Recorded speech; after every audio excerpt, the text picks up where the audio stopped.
Ambernath police station अंतर्गत संबंधित घटना घडली होती. यामध्ये एकूण 6 घरातून 2 लॅपटॉप आणि 13 मोबाईल जे आहेत ते चोरल्याची घटना अंबरनाथ वेस्ट पोलीस स्टेशन अंतर्गत घडली होती.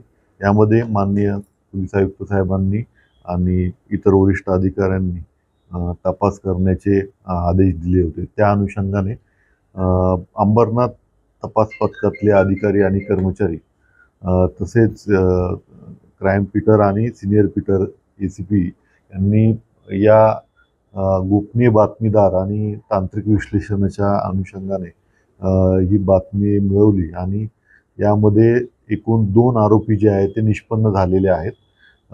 त्यांनी गुन्ह्यात जे मुद्देमाल त्यांनी चोरला होता, 2 लॅपटॉप आणि 13 मोबाईलची रिकव्हरी दिलेली आहे. मान्य न्यायालयासमोर त्यांना हजर केल्यानंतर त्यांना 3 दिवसाची पोलीस कस्टडी मिळालेली आहे आणि हा मुद्देमाल पूर्ण आपण रिकव्हर केलेला आहे आणि संबंधित फिर्यादीला मान्य न्यायालय यांच्या आदेशाने आपण तो परत करणार आहोत.